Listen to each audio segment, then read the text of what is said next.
So this video, the video that I'm making today is responding to questions that I've had time and time again from different women.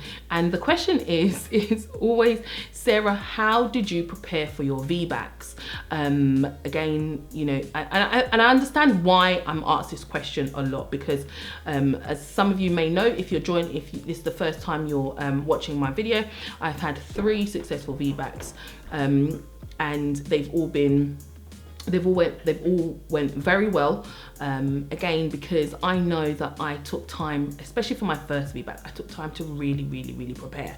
By the time I got to the second one, although it was just under 2 years after the first one, I still had the understanding, and I still knew what it was that I needed to do.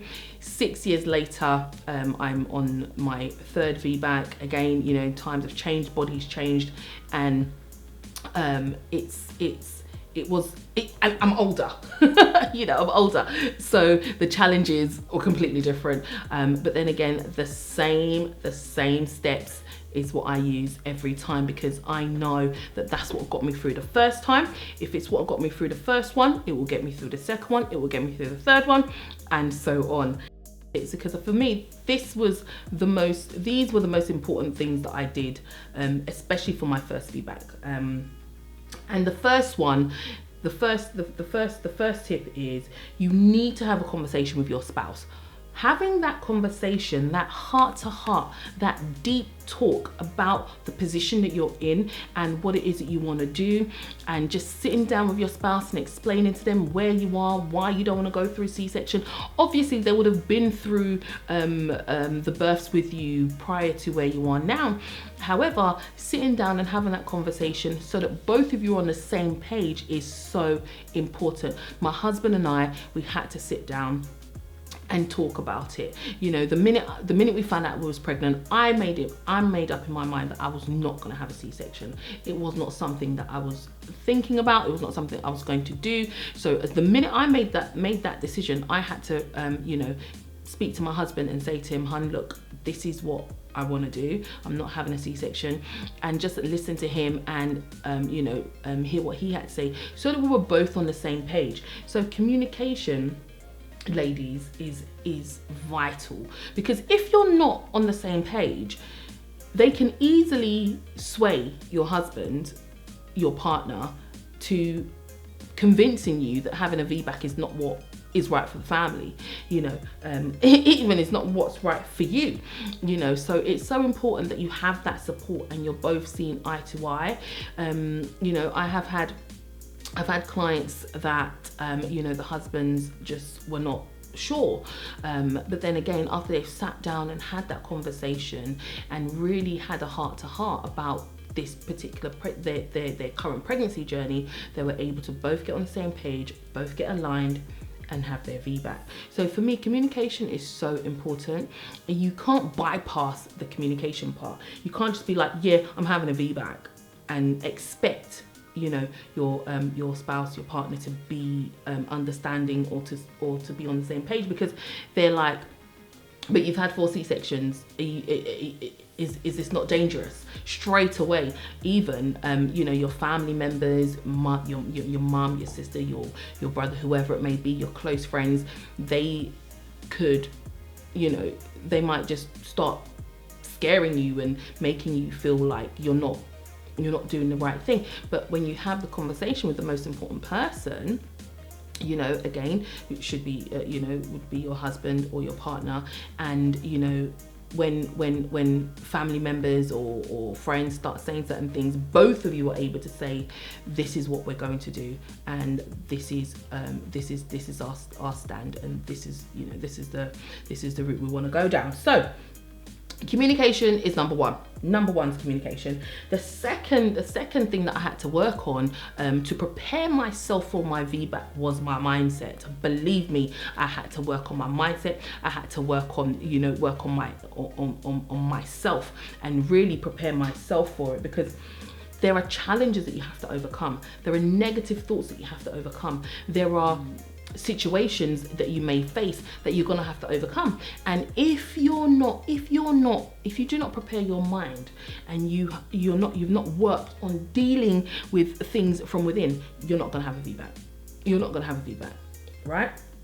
Because you're gonna easily crumble at the first, the first appointment, when the consultant says to you, this is this, that is that, and all these kind of things. You're just gonna give in. Okay, so working on your mindset, toughening up, and really standing up to to the fears that you may have. So mindset for me was a massive one, especially when you're going through it for the first time. When you're experiencing, when you're trying to attempt a VBAC for the very first time. And as you're probably watching this video, you're probably sitting there going, Sarah, you are so right, because the thoughts that are flooding through my mind right now is not going to help me get through to having a VBAC. So yeah. So please, ladies, just begin to work on your mindset. You need to work on your self-talk. You cannot allow, negative talk, negative thoughts to come in, because it will hinder you from having your VBAC. Okay. The third thing is health. I really had to push myself with my health. Walking, drinking lots of water. I got to the stage where you couldn't give me enough water. I had to work on the things that I was eating. Again, if you've got a good diet, that's great. But when it comes to things like exercising, moving, allowing your pelvis to loosen up, you've got to walk, you've got to it's good to get the ball and just kind of like move around. Work on dropping the amount of sugars that you eat, fizzy drinks, all those kind of things. It really doesn't help, because for me, the health aspect of it is important, because when you walk into that hospital, you want to be in the best position possible.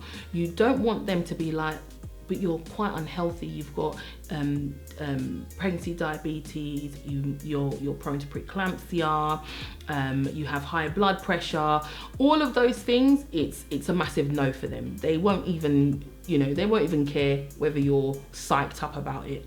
They're going to be like, we're sorry, but you are way too high risk for us to allow you to attempt a VBAC. But if you're healthy, if you're strong, if you really, show them that you're confident in yourself to have that VBAC, then what can they say?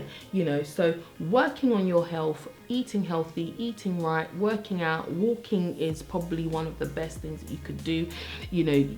Just a few 30, 40 minute walk every day is great, and just keeping yourself well hydrated, taking your vitamins, throughout pregnancy. They normally say, oh, take your vitamins for the first 12 weeks. No, I take it throughout, from the beginning to the end. I'm not leaving any space for anything to go wrong. So especially my vitamin D, my pregnancy supplements, stuff like that, I take that throughout pregnancy. That's one of the things that I did to prepare myself for a VBAC. So as much as you want to sit down and not do anything, it's not an option. When I speak to clients and I'm like, you have to walk, it's not optional. Walking, drinking water is not optional. This is what you have to do. If you're asking me for my advice, you're asking me for help, these are the things that I'm going to tell you to do. And it's a must. It's a must. Okay, so for me, that was what I did to prepare for my VBAC. And the fourth thing that I'm going to say here for me was so important, was prayer. I prayed. If you've watched my testimonial video, you'll hear it in there. If you watch my other videos, I always talk about prayer, because for me, prayer was key. Prayer really helped me through the process, and it can help you as well. Maintaining that communication with God and just pouring your heart out constantly, and just letting yourself be in a position where you're putting your requests made known to God, and just staying in that place of reverence, and staying in that place of prayer, and just praying, because praying helped me to keep my mind right. It helped me to stay positive. It helped me to keep my faith where it needed to be. And that's the fifth thing. Faith. You need faith to get through a VBAC. you need to believe. You need to believe that you can have that VBAC. Doubt, fear, anxiety, stress is not an option. You need to be strong. You need to walk by faith and not by sight. You shouldn't be taking the position of the negative things that you've heard about VBACs. You shouldn't be taking the stance of what the doctors are telling you, that you can't do it, that it's not the right thing for you.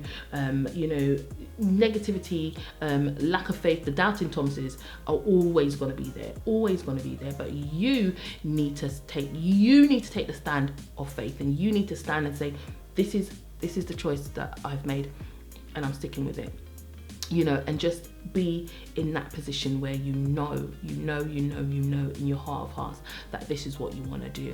Okay, so those were the main ones. So that's communication, having that conversation, communicating with your spouse. It's vital. It's vital because you need their support throughout. Even on the day of labor, they came in and they were showing my husband photos of women that had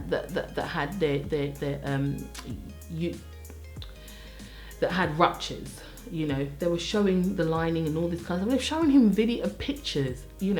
How sad is that? For me, that was really quite upsetting, but obviously I wasn't in a position to even pay them any attention. But this is what they did.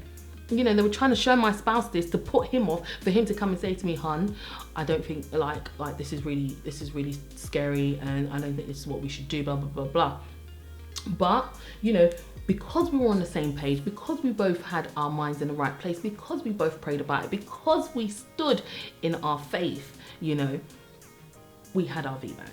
We had our VBAC. Not I had my VBAC. We had our VBAC. So. That's why for me communication is crucial. You have to talk, and you have to be on the same page. Okay, and then again, the mindset, that was the other one. Health, just be ready, be physically ready, be physically prepared for your VBAC. Okay, and then prayer, stay in prayer and walk by faith. Honestly, walk by faith. So those 5 tips, there's so much more, but I don't want this video to be too long-winded. For me, those were the 5 main things that I did to prepare for my VBAC. So I hope this answers the question that you've all been asking me. Sarah, how did you prepare for your VBAC? Those are the main things that I did, and they've helped clients, they've helped friends, they've helped my family members, those that have attempted VBACs and have had successful VBACs. These are the things that I tell them. This is what I did. Do this, and you should get the same result. So yes, I hope this video has been very helpful. Remember, like, share, subscribe to the channel, and I just want to say thank you for each and every one of you that's taken the time to write in the comment section, message me directly, inquire about talking to me, and just getting more information on how to have a VBAC. I just want to thank each and every one of you for your support and for my growing channel. So again, thank you so much. God bless you, and I will see you again soon.